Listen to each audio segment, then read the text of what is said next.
Good morning. Here I write again for another lovely session of CENG 3325 Structural Analysis. So today I want to talk about loads and uncertainty.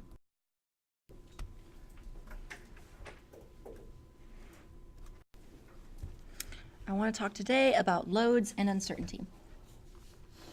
So let us consider loads. We use this term a lot in structural engineering and other forms of engineering, mechanical and general, civil, etc., etc. But what are loads? If I were to give a definition of loads, what would these be? What are loads? Now, we could, of course, come up with many definitions for a load, but here is maybe a very brief definition. One way to state it: these are the demands placed upon a structure. Demands placed upon a structure. Placed upon a structure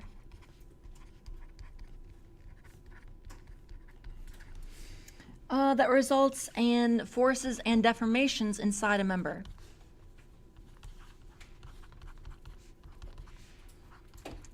In forces, stresses, and deformation inside a member.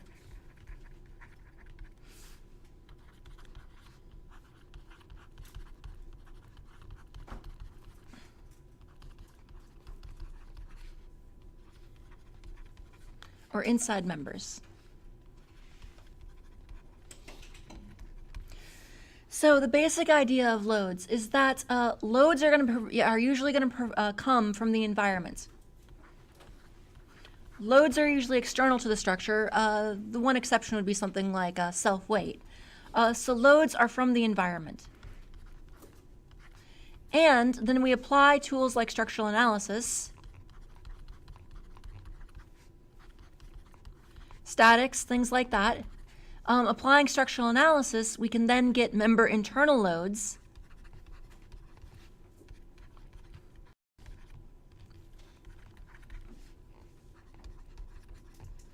and then using this, once we know our member internal loads, we can combine with member material and geometry. Once we know the loads, when we combine these with the material of the member and the geometry of the member, we can produce stresses and deformations.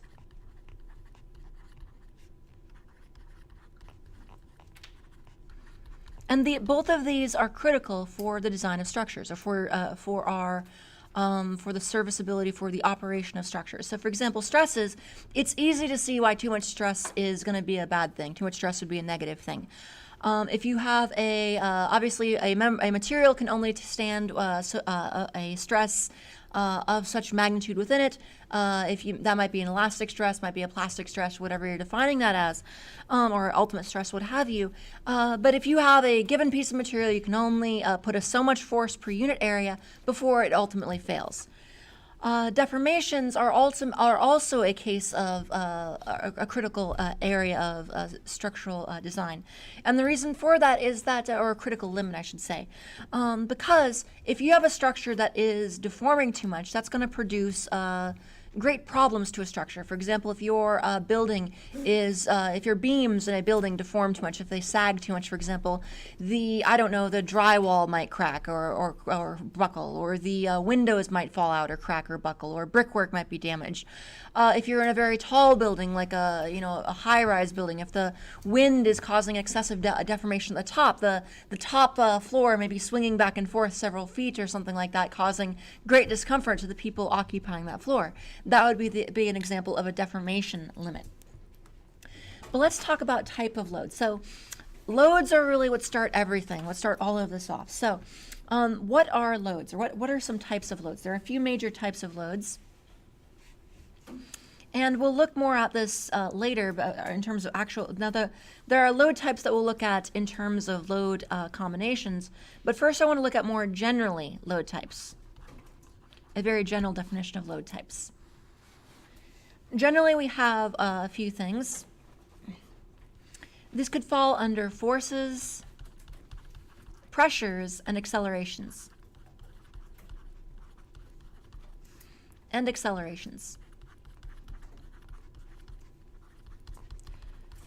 Forces would be things like point loads.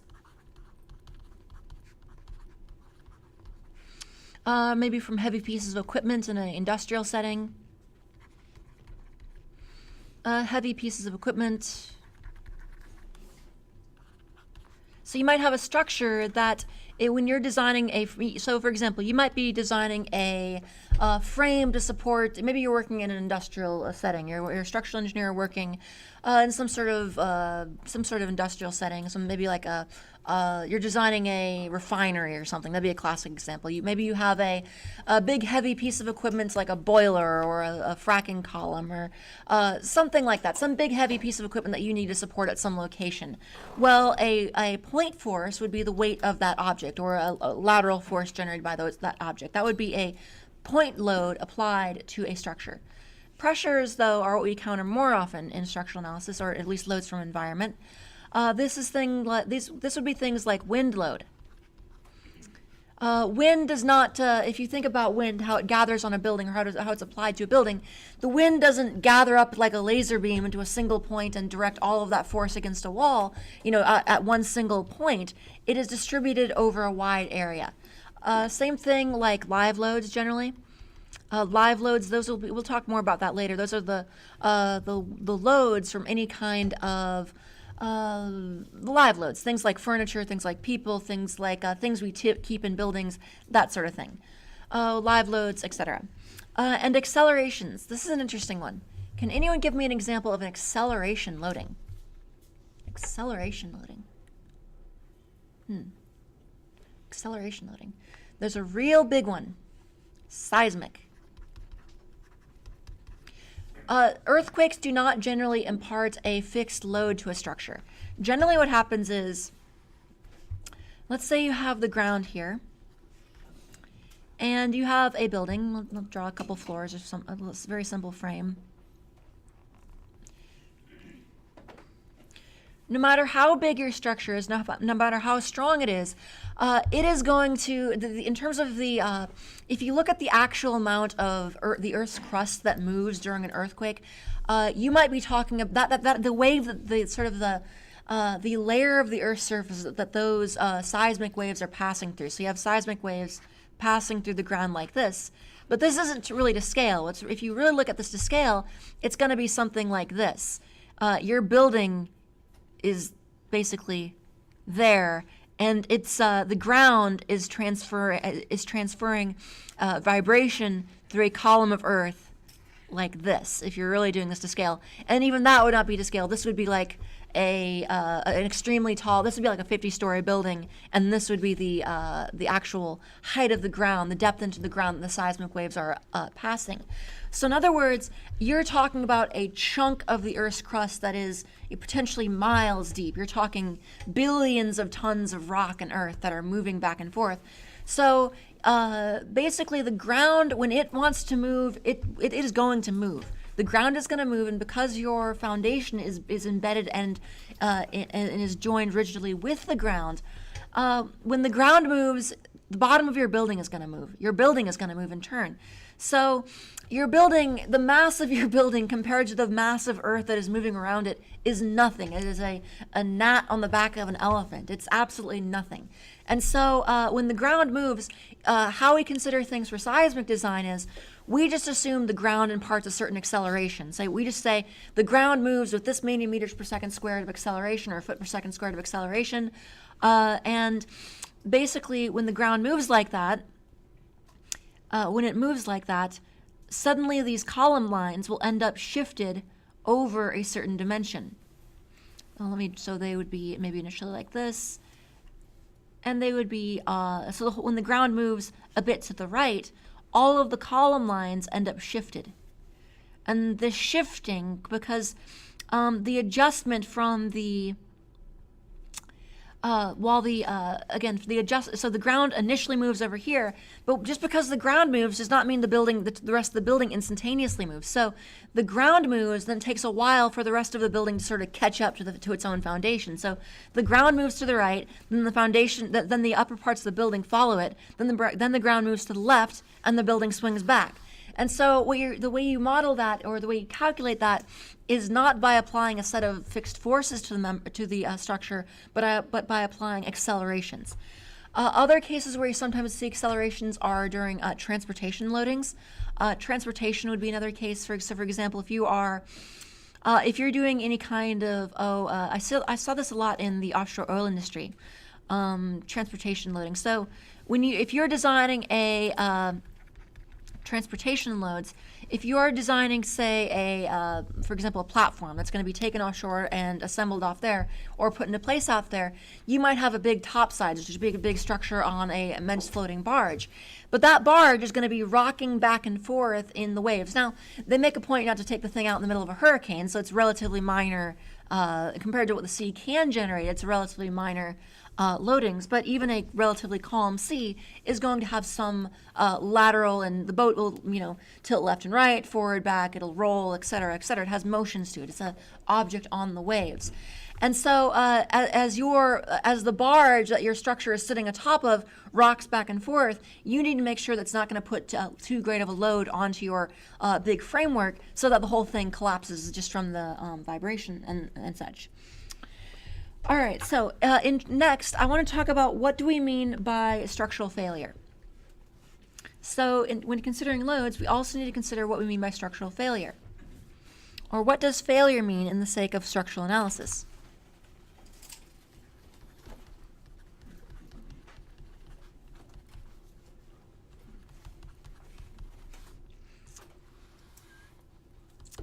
So in structural engineering, we define failure maybe a little bit differently than, say, the man on the street would define failure, or the colloquial definition of failure in terms of structures. Not failures in terms of failing a class or something. I'm talking more like, well, actually, the definition of failure is more similar to failing a class than how someone would say, okay, if I go up to somebody and say on the street and say, oh my God, a structure just failed, what are they probably going to think?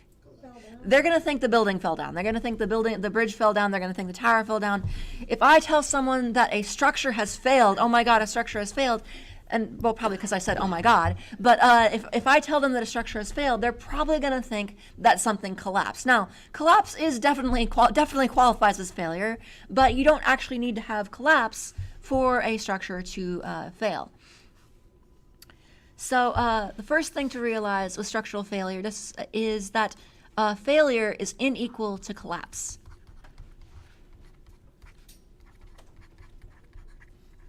Failure is unequal to collapse. What failure really is when a structure fails to meet demand.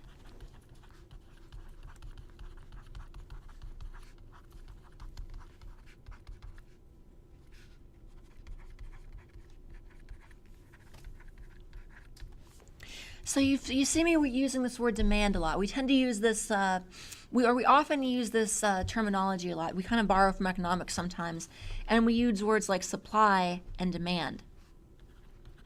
So when I use words like supply, what I mean by supply would be something like usually the available strength or stiffness in a structure. The available strength and stiffness. The demand would be the required strength and stiffness.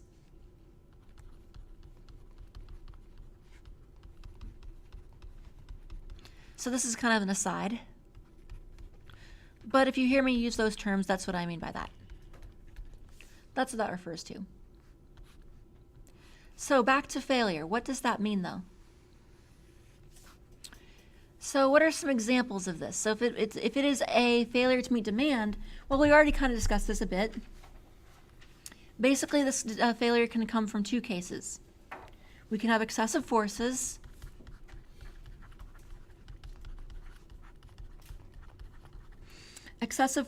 and this could be actual fracture,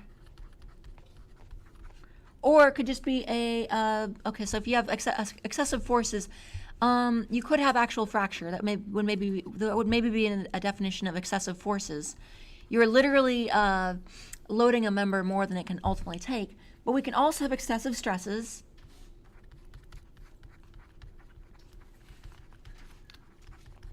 And what do I mean by this? Well, I'm going to go back and look at something from mechanics and materials, and that would be our standard stress strain diagram.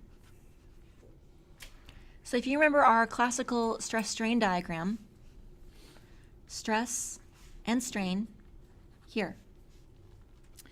The generic form of our stress-strain diagram would look something like this. So we have a linear range, an approximately linear range, then we go plastic after a while, and then we get a long yielding plateau, and then we get some sort of, maybe a little strain hardening at the end, and then we get fracture.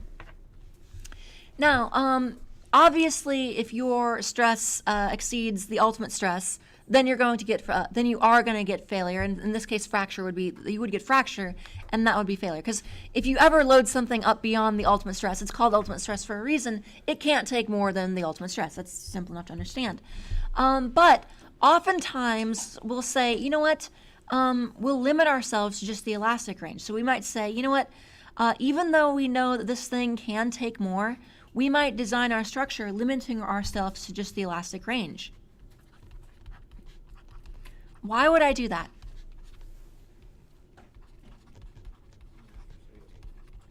For safety, yes. But there's something really useful about the elastic range. Anyone remember this from mechanics of materials?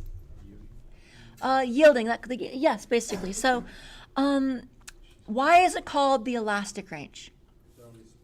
Because it always springs back. Yes, it's elastic. So it's the additional strength you get in the yielding plateau is a double-edged sword.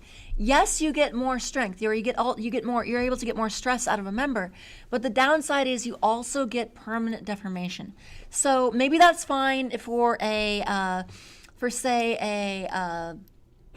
something like the big one, for a critical maximum life case load. Maybe so you might design for, if you're designing for the biggest earthquake you ever expect your structure to encounter, maybe then you would design it to the ultimate stress. Because I don't care if a building exhibits huge deformations. I don't care if the people are a little uncomfortable in the building during the earthquake. I don't care if it's bent out of shape and the drywall is cracked and the brick is fallen off and the windows are busted. As long as it doesn't fall in on the people who are inside it during the earthquake, I'm going to walk away with that saying, you know what, as long as I can walk away from there, I'm going to be satisfied with my job as an engineer. As long as the people inside that building did not die during that big earthquake, I'm going to say, okay, the building may be wrecked. We have to tear the whole thing down afterwards because it can't be used again. But, you know what, that's okay. We saved the lives of the people inside it. We did a good job.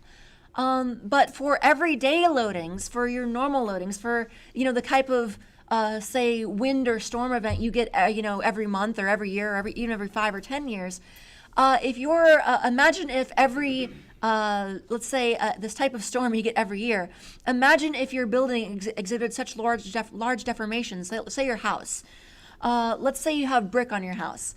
Imagine if your house during the type of storm you get every other year exhibited such large deformations that the brick cracked and collapsed in the type of storm you get every other year. You wouldn't really like that very much, would you? You would think that there's something wrong with that house, and there would be. That house would not have enough stiffness. Now, if that kind of brick cracking and such happens when the Category 5 hurricane rolls through town, well, then maybe you're going to be a little more forgiving. That's a bit more reasonable. Okay. So again, so for that kind of regular loading case, for those type of things, you might want to use your elastic limit. Often for the regular types of everyday loadings, you'll design your structure just for the elastic stresses, and then for the most extreme loadings, you'll use the plastic limit. But anyway, both of those would be examples of stress limitations. And then we also have examples of excessive deformation. Excessive deformation is another type of loading, it's another type of failure. Excessive deformation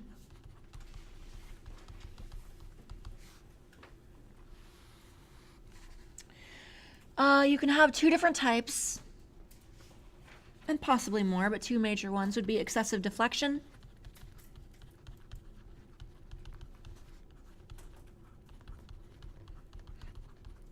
and excessive vibration.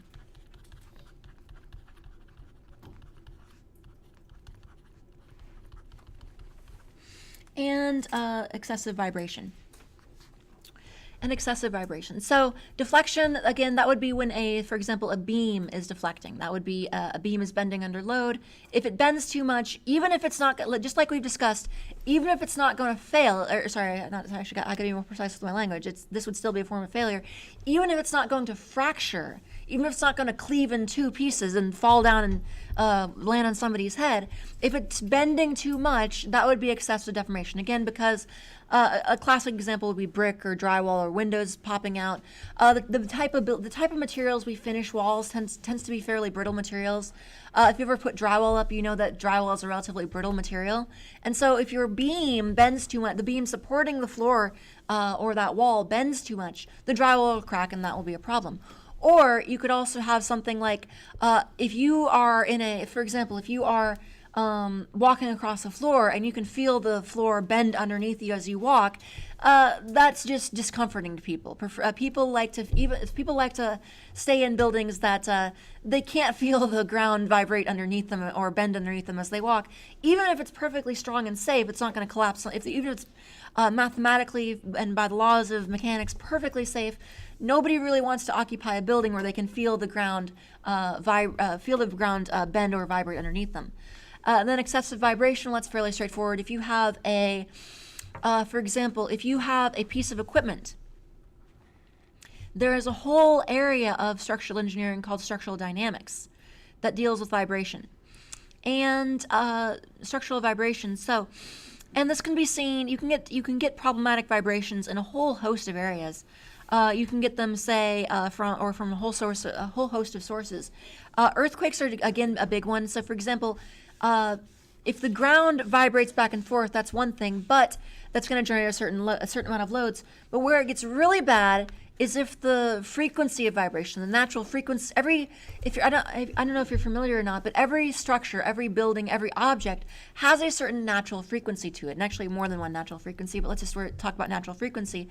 Just like a tuning fork or anything like that, any kind of musical instrument, everything has certain natural frequencies, or at least every rigid object. I don't know if something like a bowl of Jell-O has well, I guess maybe those do have natural frequencies, but anyway, any rigid object is definitely going to have a natural frequency. And so, and a building is generally reasonably rigid. And so if you're vibrating this thing back and forth, if the frequency of this vibration matches up very closely with the natural frequency of the building, instead of the vibration being damped, the vibration can actually build up. So it's almost like it's the same idea as a child swinging on a swing set. Each individual push they make isn't very large, but through a series of carefully timed pushes or swings, the ultimate displacement becomes immensely large. And the same thing can happen with buildings. If you have a building that the frequency of its vibration matches up with whatever frequency of vibration the earthquake happens to be applying, then you can get the vibration, instead of being damped out, will build up, and this thing will end up swinging wildly back and forth until it may actually collapse. That is a very dangerous loading condition. Other things you can get sometimes are wind. You've probably all seen the example of the Tacoma Narrows Bridge. If you haven't done that, I suggest you go, just go pause this video and go to YouTube and take a look at that. Anyway, so for those in class, hi. Tacoma Narrows Bridge, you've probably seen this before. That's the famous bridge that's vibrating back and forth, swinging in the breeze. I might show that at the end. I think I'll show that at the end of class today. But that's an example of wind inducing vibration in a structure. And you can also, other examples would be sometimes spinning equipments, like if you have like a turbine or something, or a generator, or something like that. If you have a rotating piece of equipment, there is no such thing as a perfectly balanced rotor. So generally when they design spinning pieces of equipment, like spinning pumps, spinning turbines, spinning generators, they try to make the rotors as perfectly balanced as possible. But that's not possible. It is not physically possible to have a perfectly symmetric, atom by atom, 100% perfectly symmetric object. That's completely impossible. That makes sense. You cannot make a perfect object.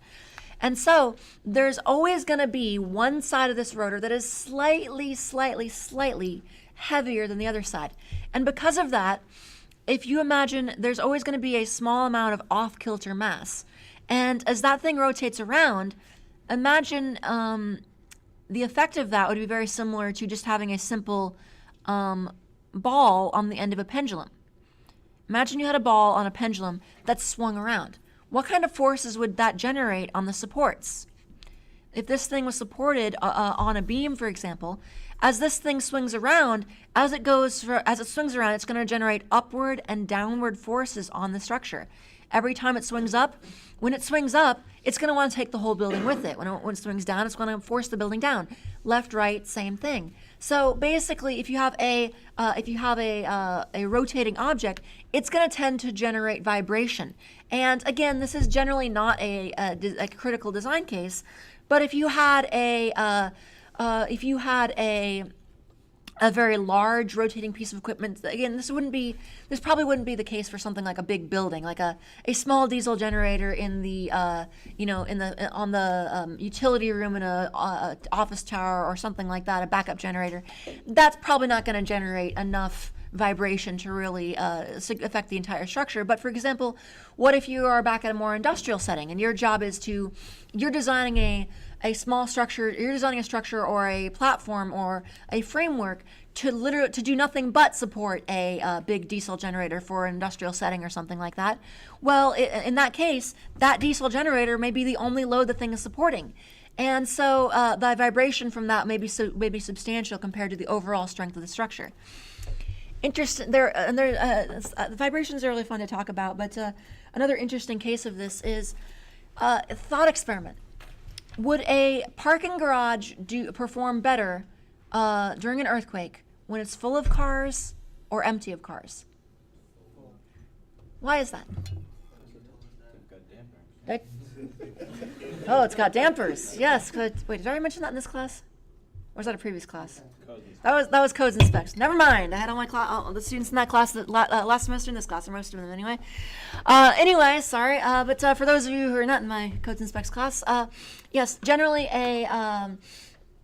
oftentimes in a parking garage during an earthquake, if the earthquake hits at night rather than during the day, it'll be more. A parking garage will have a greater tendency to collapse at night than during the day, and the reason for that is that all of the cars inside are suspended on springs. You have sprung mass filling the parking garage, and that can serve as a dampening agent, damping vibration. Okay. So let's consider this. Now, next I want to look at classifications of loads. Classifications of loads. You burst my bubble. Oh, question.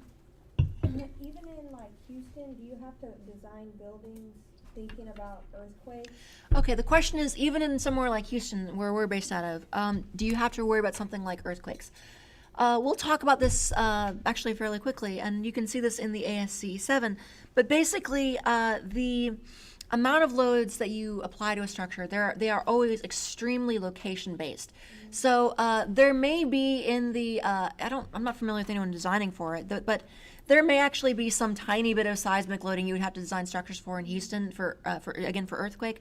But basically, what you tend to have is like load maps, like literal maps showing if you're in this location, you have to design for this level of seismic load. Or if you're in this location, you have to design for this level of wind or this level of snow, that kind of thing.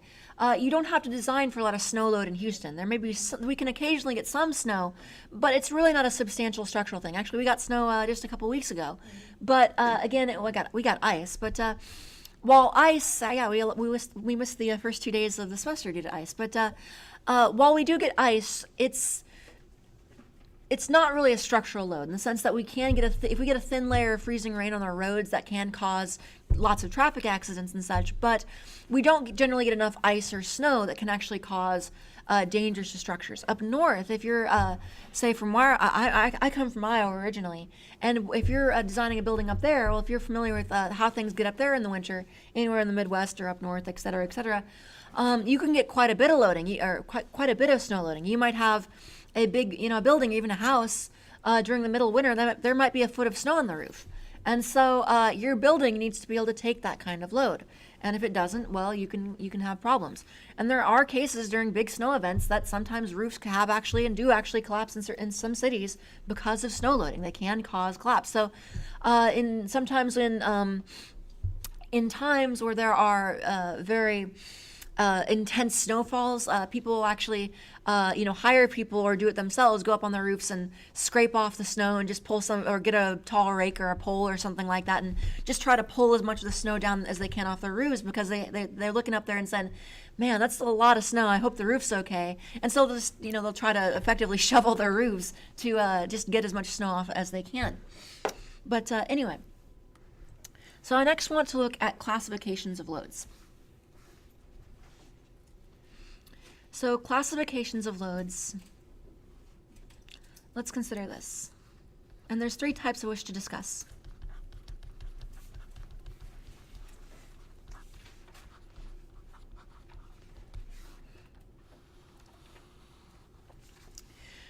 And the things I'm going to talk about are ultimate loads, nominal loads, and serviceability loads.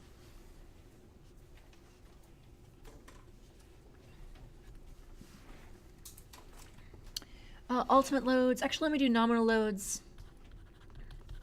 I'll do it in this order. Nominal loads, ultimate loads, and serviceability loads.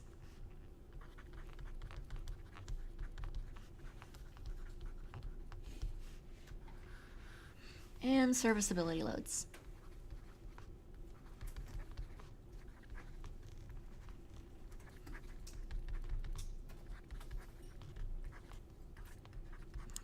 Serviceability is one of those lovely words only an engineer could love. Okay, so nominal loads. This would be the maximum load of a certain type, and when I say type, I'm talking about snow, wind, etc.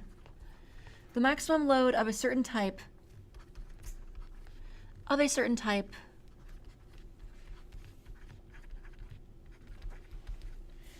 that will be applied to a structural system that will be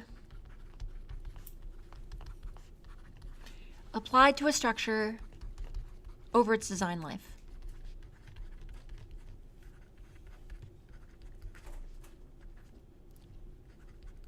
Over its design life.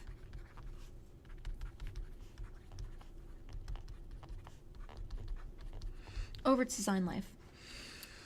Oh, I got that backwards. That should have been with my nominal load. Sorry about that. Helps if I say what I'm talking, write what I'm saying. Derp. Let me do nominal loads here then, so I don't have to erase all that. Ultimate loads. And nominal loads.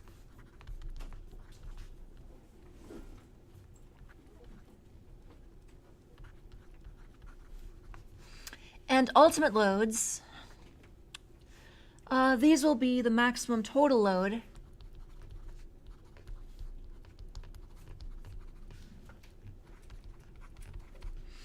that will be applied to a structural system.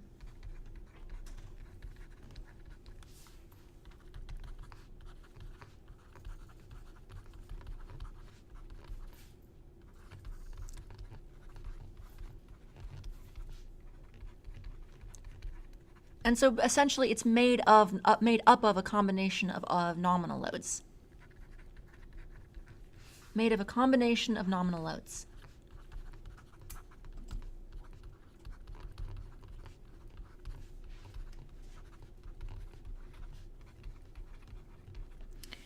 And it will have a few other things.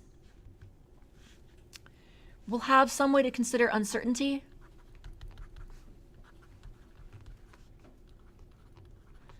Some way to account for uncertainty. We'll discuss this later. This is ASD versus LRFD.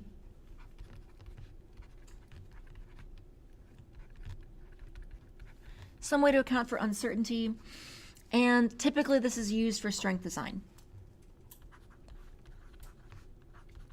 as I talked about previously, where we said, well, we don't care how much something deforms, we just don't want it to collapse. Used for strength design. Meanwhile, serviceability loads, they're not the maximum loads, but they're more the typical average loads. More typical average loads.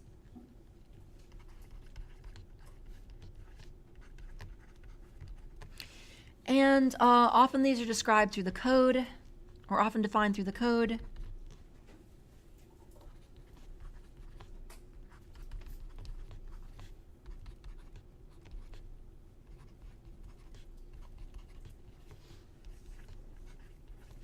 Or via a project specification, etc. These are used primarily for serviceability, i.e. deformation.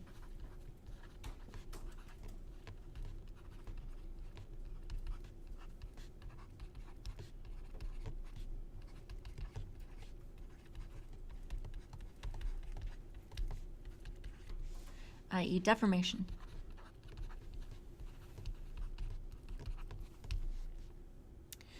So the difference between serviceability loads and strength design. A good example I could think of this, or a good example I can think of to describe this, but beyond one we've already seen, in terms of everyday versus critical versus ultimate. Maybe this could best be seen through the example of hydrology. Let me give you an example using hydraulic design, in terms of how the philosophy of this works.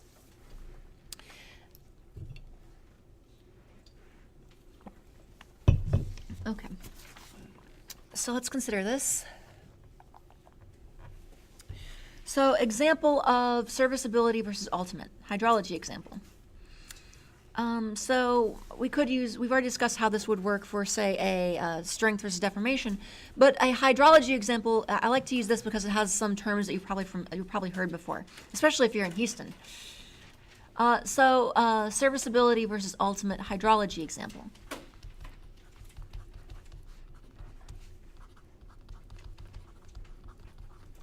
Hydrology example.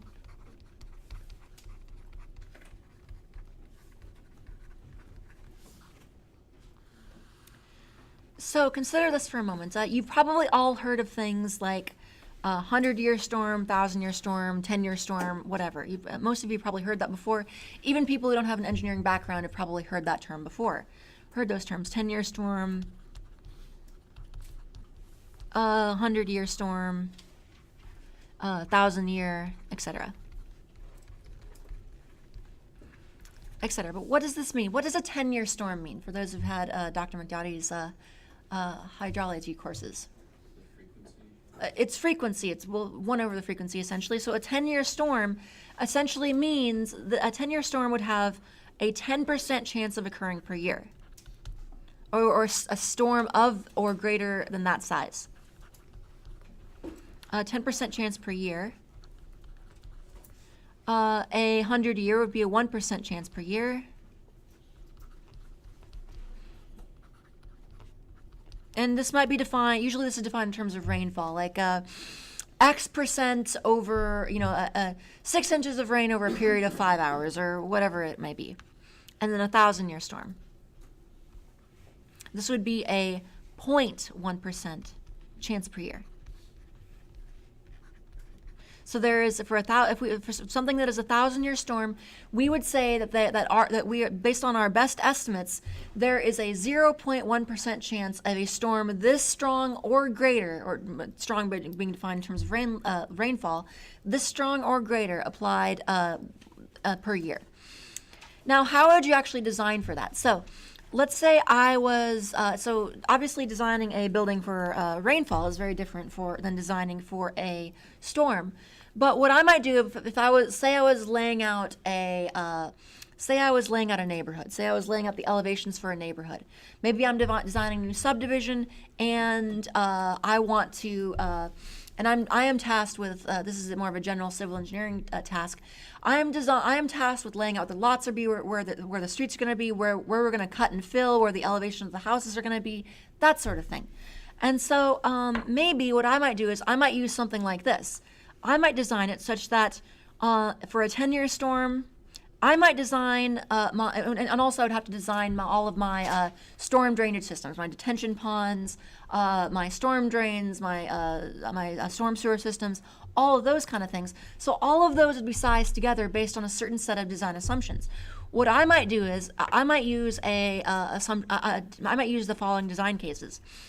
I might say, goal, streets will not flood during 10-year storm.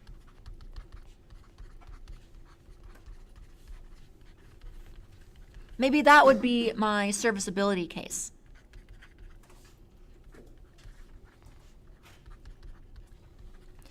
And then maybe that would be design case 1. That would be more of a serviceability. 2 would be during 1,000-year storm, houses will not flood during 1,000-year storm.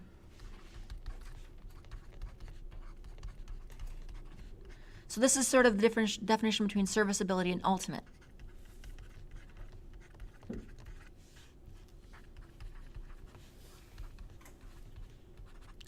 So I would call this one serviceability, and this one ultimate. See, in the type of storms you get every couple years, regular old storms, that sort of thing, maybe I would, streets flooding are mainly an inconvenience, although people actually, it's not, I wouldn't say they're only an inconvenience because people often park their cars in the street, and if they don't move them in time, if your car gets flooded, well, it's not so good anymore. It doesn't go anymore. So in most cases, anyway, watch out for used cars in Houston after a storm. But anyway, for the first couple years after a storm, actually, but big one. But again, so. But ultimately, what I really care, so for in the type of regular storms we get every couple of years, I want to make sure that the streets don't. Maybe I want to make sure that the streets don't flood. Again, mainly because it's an inconvenience, and I don't want people's cars to flood. So that's going to cause economic damage to people. But again, it's not the most important thing. So but again, my basic thing is on the type of regular, everyday storms we get, I want to make sure that the streets don't flood. So in other words, I would make sure that the storm drainage systems, all of my detention ponds, my culverts, my ditches, my storm drains, all of those things are able to carry water or are either able to hold water or carry it away fast enough to prevent the streets from flooding during a 10-year normal everyday storm. And so, and that would be more of a serviceability. That's the everyday, common, everyday loadings. But then the ultimate loadings would be the big hurricane, like Harvey, for example. When that thing rolls into town, ultimately, I'm going to say, you know what? I can't prevent damage to everything. There is no possible way I can build, drainage culverts big enough to keep every street in my subdivision from flooding. I'm going to need colossal, I'm going to need a tunnel boring machine going under the streets, drilling drainage culverts just to keep the stupid streets from flooding. I'm going to have to sell these lots for $1 million a piece. There's no way I can, when they should sell for $100K or something, there is no possible way I can put enough infrastructure to keep every single street and parking lot from flooding. That's just not physically, it's physically possible, but it's not economically possible. It's not practical. So instead, what I'm going to say for the really big storm, I am willing to take some flooding. I don't care. I'll feel sorry for the people whose cars get flooded, but that's an acceptable loss. What I'm going to do instead is I'm going to say, you know what? I don't care if the streets flood. I don't care if the water goes into people's lawns and kills some trees. I just want to make sure that at the peak of that storm, that water doesn't rise to the point of going in anyone's house. That's my goal. That's my ultimate design goal for my flood design. And so, a bunch of people are going to lose their cars, but I'd rather lose some cars than lose people's homes. So that would be an ultimate. So for the really big hurricane, I'm going to design it so that I'm going to make sure that everything is sized properly to prevent flooding during the big one.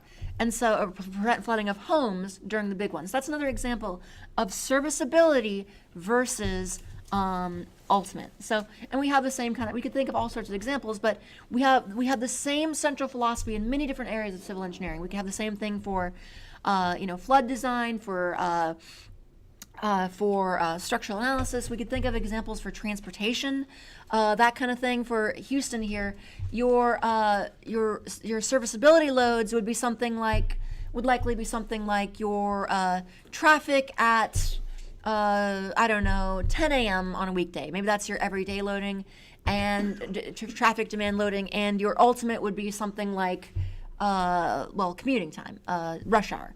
And so maybe you design it so they'll that sort of thing. You want to make sure, maybe you say for traffic design during everyday loading on a Tuesday at 2 a.m. People will be able to travel the speed limit down the street. There'll be enough road capacity for people to travel the speed limit down the street during the everyday loadings.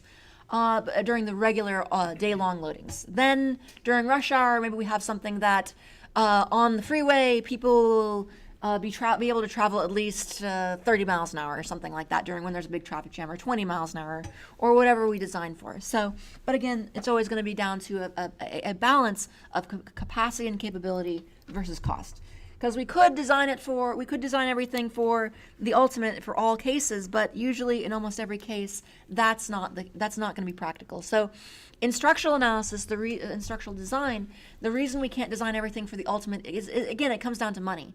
It comes down to money and also aesthetics. Because, I can design a building, or we can design a building for ultimate load, and even we could design our buildings for not even 1,000 but million-year loadings. We could calculate some statistical probability of incredibly strong earthquakes and incredibly strong hurricanes and incredibly strong wind loads and everything else, and a live load equivalent to someone decided to use the building as a lead brick warehouse. But and we can design buildings like that, but one, nobody's going to be able to afford to build them because they're going to cost ridiculous amounts of money.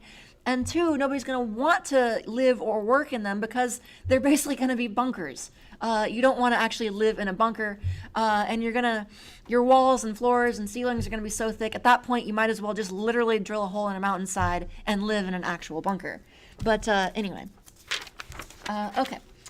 So those are our general types of loads. Now, I might then look at, those are classifications of loads.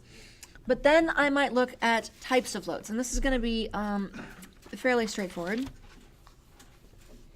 So I want to consider a few types of loadings.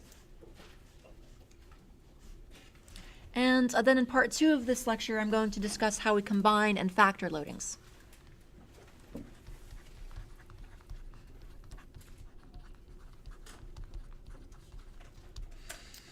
Types of loadings. Well, I'm going to give their, let's see. So, first of all, we have dead load.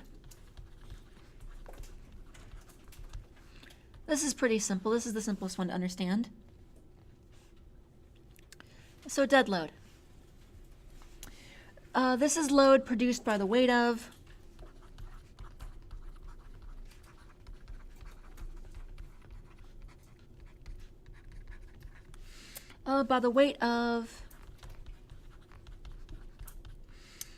let's say structural members, the structure itself. And when I say structural members in this context, I mean things like slabs, beams, columns, roofs, and cladding. Cladding, that sort of thing. And equipment or objects that are permanently attached to the structure.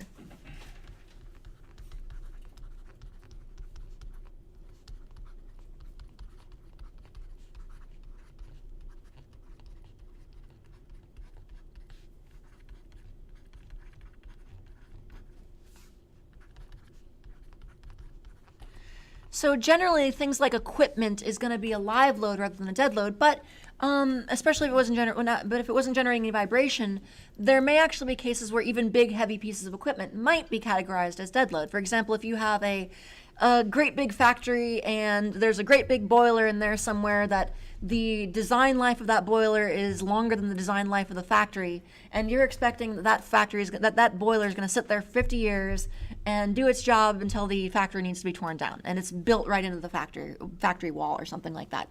That would be an example of a piece of equipment that could be classified as a dead load. Something that you don't expect to ever remove from the structure, and if you actually remove it, it's going to be almost a structural undertaking just to remove that sort of thing. So that would be an example of an equipment dead load. But usually part of the structure itself. Then live load are the things that are live, the things that move around. Live load. And dead load is usually abbreviated D in the codes. Live load usually abbreviated L. And we're not going to talk about every single type of loading that we'll find, but we will. I just want to go through some of the big ones. And then we also have this. This is anything that can be moved inside a building or inside a structure.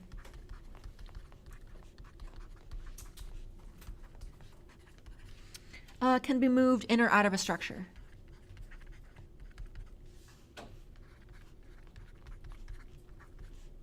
A structure during its life.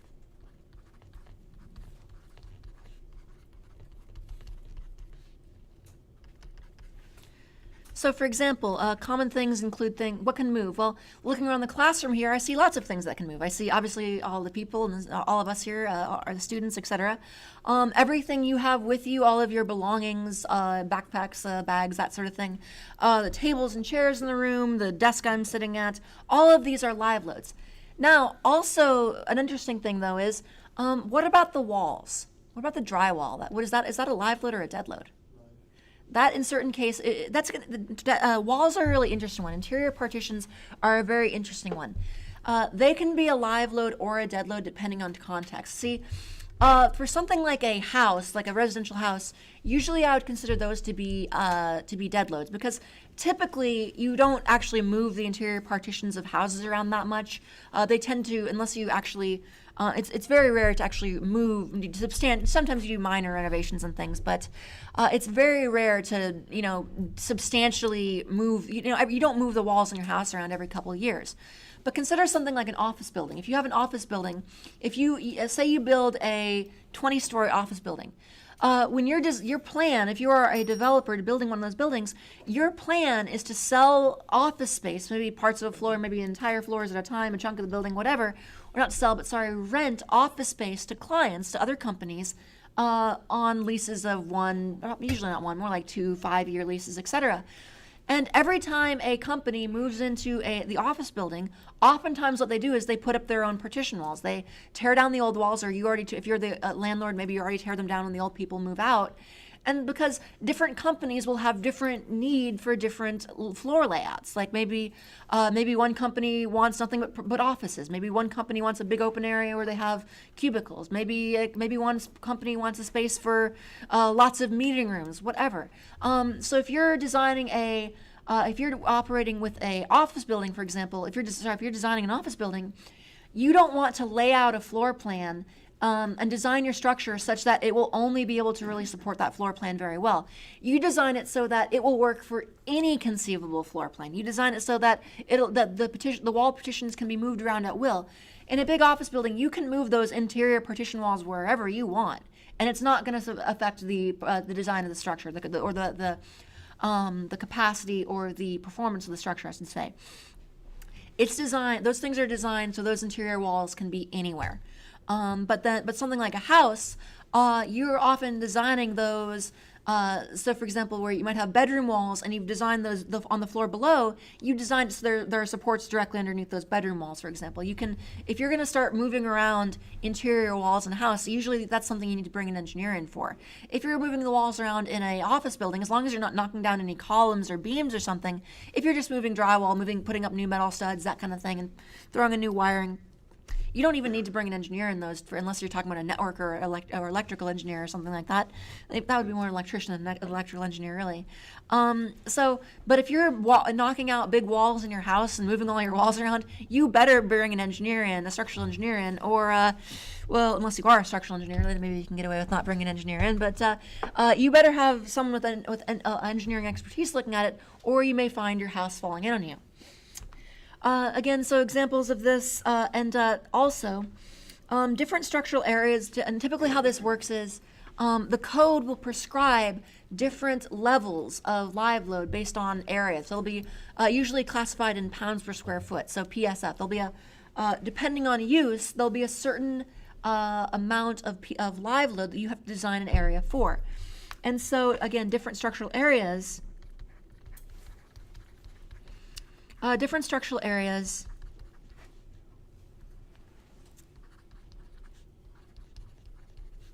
require different live loads.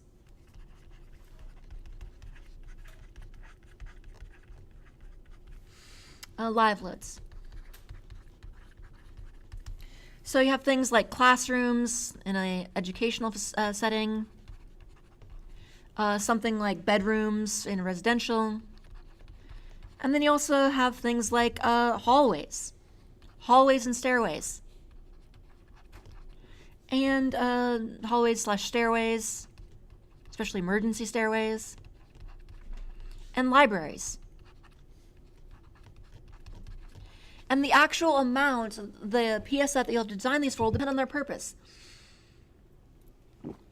So something like a classroom here, a classroom is going to be need to be designed for much less PSF than, say, a hallway or a library would be. So if you imagine a big school. Now we don't in our particular in a college setting, you don't usually end up with the hallways filled completely up, depending on the school, I suppose. But where you really see this is like high schools, where in a high school or middle school, where the entire school, the bell rings and everybody in every classroom all goes out to the hallways at once. Those hallways, I'm sure you're all familiar with or remember from back in high school. What happens to those hallways? Is there a lot of room to maneuver in those hallways? No, all the kids are jammed together. They're all trying to move in the ridiculously short passing period between classes, right? You got 4 minutes to go from one side of the building to the other and go to the other side of the building and get something from your locker, et cetera, et cetera. Weren't those days fun? Anyway, so the obviously in that kind of setting, your hallways will have a greater load per square foot than a classroom will. We typically don't, we never fill a classroom to the point of stuffing it full of people, standing shoulder to shoulder, basically a person every square foot or something. We don't do that. Hallways, especially in two cases, high schools are a good one, or in emergencies is where you really have to worry for a building like this. In a college, we typically don't have, at least here, we don't have regular passing periods where everybody gets out all at once and shuffles around. But where that would happen would be something like an emergency. If there is a fire drill, actually there's a fire drill scheduled for Friday, but if there is a fire, for example, and the fire alarm goes off, suddenly we're basically reenacting high school again. Everybody pours out of the classrooms all at once. Everybody's in the hallways all at once. And now the hallways need to be able to support that amount of load. And so when you're designing a hallway, you'll design it for that level of load concentration. Here, what happened there? Oh, and then, let's see. And so they need to be designed for that level of load concentration. Okay. And then we also have things like, another example of that would be something like libraries, which have higher loadings because of the library stacks, etc. Okay. So we could go through a few more examples. Other examples would be things like here. Let me just finish up with a couple more examples here. Other examples that you'll find in the code, and I will mention what exactly which code I mean. That would be useful. Would be things like roof live load. You have all sorts of different types of loadings like snow load. Usually this is abbreviated RF, or not RF, sorry, LR. LR. You have snow load, which is designated by a S. You have rain and ice. Rain, which would be R. You have wind, which would be W, and earthquake and seismic via E. Earthquake/seismic, E. And all of these, and so and so some of these, when designing, you can simply look up a value in a table like live load. Others have very involved calculation procedures. Seismic load is very difficult to calculate. It's a very complicated thing. So, but how you actually calculate this, all of this is laid out in the ASCE 7. ASCE 7, minimum design loads for buildings and other structures. This is what we design most everyday buildings for. And it doesn't necessarily have to come from that if you're depending on the type of structure. Minimum design loads for buildings and other structures. But for everyday buildings, at least, unless there's some, this is sort of the default. Unless there is some other type of industry code that you're going to be using, you're going to be designing to ASCE. So examples of other ones, if you're in the transportation sector, do you know what you'll be using? Anyone know that by any chance? AASHTO, yes. The AASHTO code. If you are in, so that's for transportation. If you are in, if you're doing petroleum, offshore oil, that sort of thing, API codes. For example, I believe API RP2A, if I remember correctly, is one. Or just basically various API codes. That's the American Petroleum Institute. They do a lot of things, a lot of codes, load codes for offshore and onshore as well, offshore and onshore oil.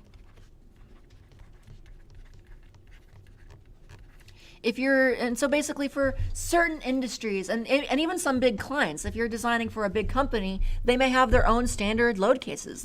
For example, if you're designing a platform, offshore platform for Chevron or something, they're a big enough company that they know exactly what they want their thing designed for. They might want to go beyond what the code requires, and if you're doing engineering or consulting engineering for them, they're going to hand you a big document that says design the thing for this, and you design the thing for that. They're your customer.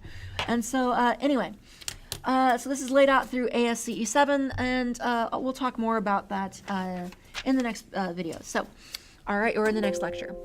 All right, so I'll do it here. I'll thank you all for watching, and as always, thank you.